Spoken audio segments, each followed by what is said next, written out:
I'll walk around my neighborhood and I'll look at certain people that I always like smile and wave at or say hello to and think, oh my god, this could be the last time that I see you. Vietnam will always, always, always have such a special place in my heart.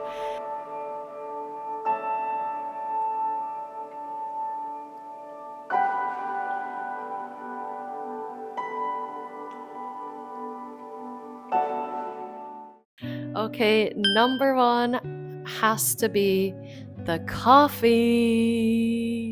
Oh my god. So basically in Vietnam, the coffee is delicious. The coffee is so delicious. They use Robusta as opposed to Arabica. Sorry if I'm saying all of these words wrong, which we use a lot in the West. And Robusta is stronger, and I think that they do something different with the beans, like they roast them for longer, or I don't know. I'll Google it after. But yeah, it's a lot stronger, and for me, it has like more of a bitter, chocolatey taste that is really, really delicious. And one of like the drink of Vietnam, I would say, is called café. Wait, let me try and do the pronunciation right. Café sữa đá, which is their coffee plus condensed milk, which is something that in the West we only really use in desserts. So that's kind of shocking when you come here and you're like, okay. And da is ice. So it's like an iced coffee, but very Vietnamese style. So when it has the condensed milk, it's like super, super sweet. It is so, so, so delicious. But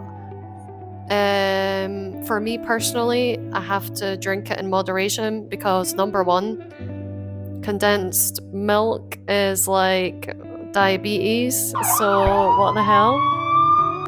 Number two, the coffee really, like, if you're an anxious person, it can like tip you over the edge, especially if you're having more than one a day.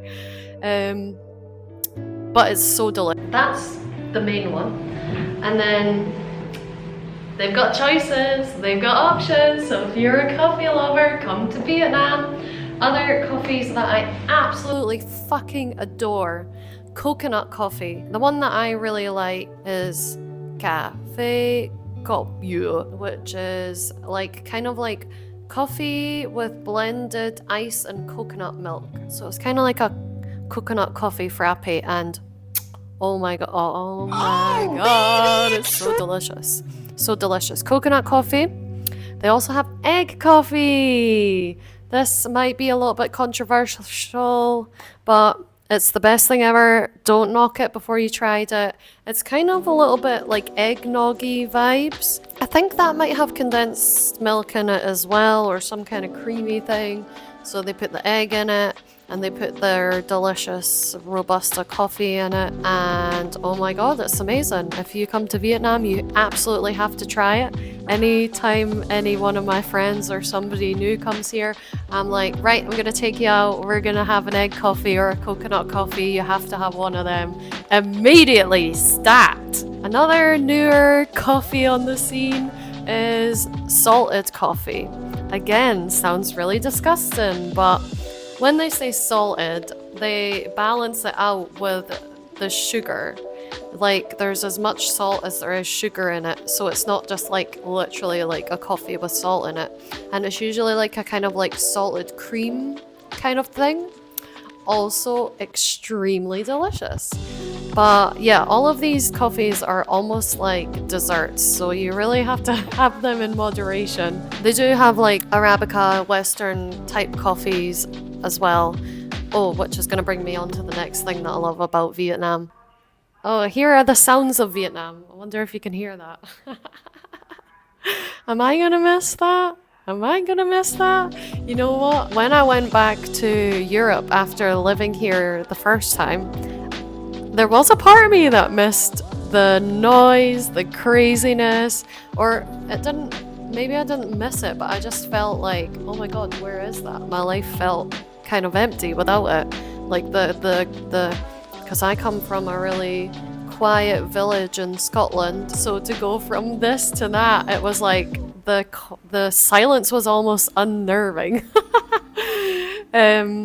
So yeah, just to explain that a little bit, a lot of people selling things will kind of go around with like some kind of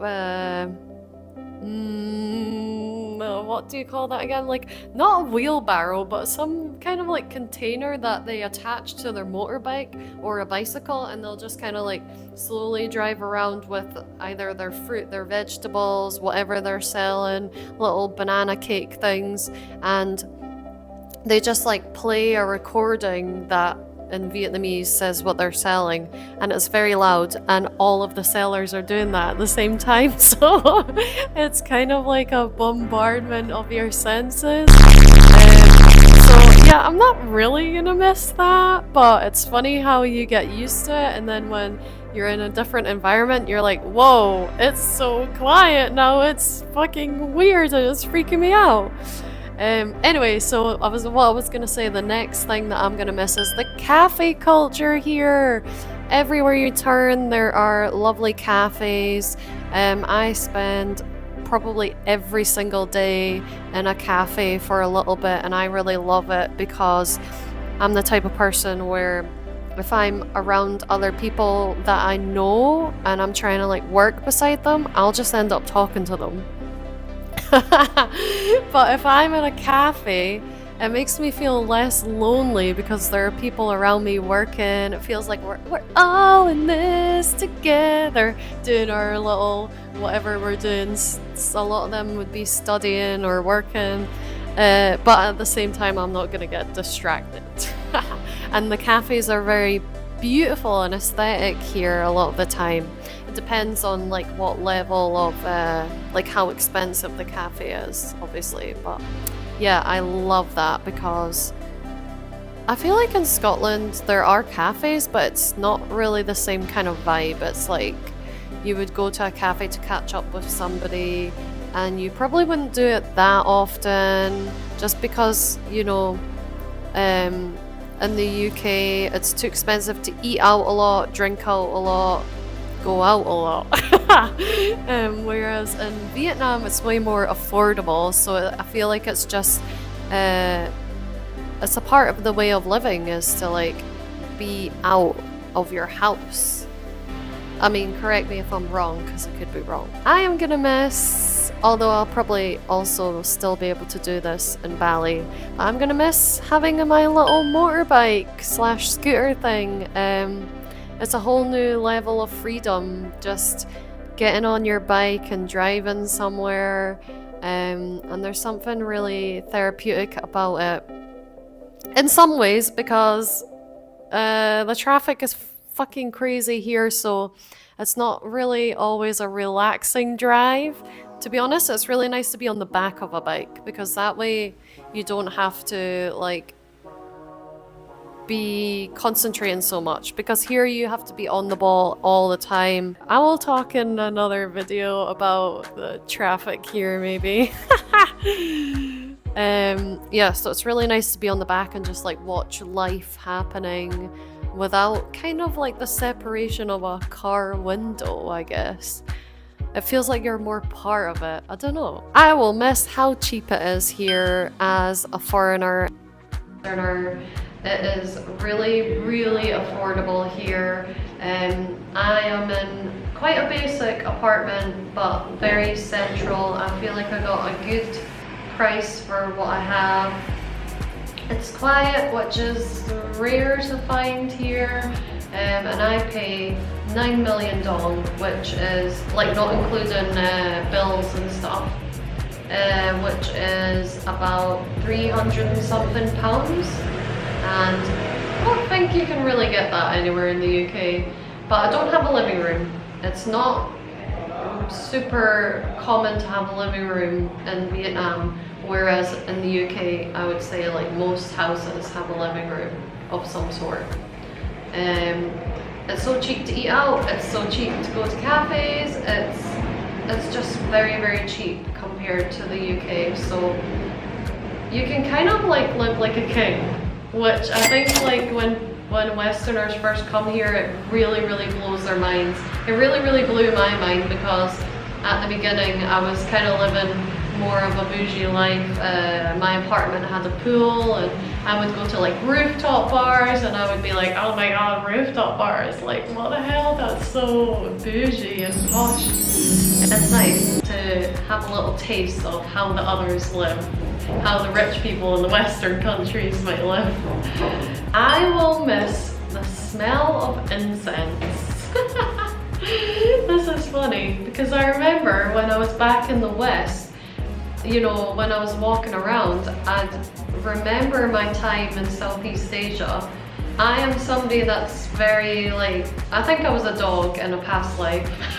Because my sense of smell is very strong and like certain smells can bring me back to memories like that, like, I don't know. So yeah, whenever I remembered and was reminiscing about my time in Vietnam and Southeast Asia, it would always be like that whole sensory experience of like loud noises, lots of colors, a different language, and the smell of incense in the air, because here they burn incense a lot, and they have a lot of rituals with spirits and stuff where they burn incense. I don't really know the ins and outs of it, but it just, you know, the smell of incense reminds me of Southeast Asia and Vietnam.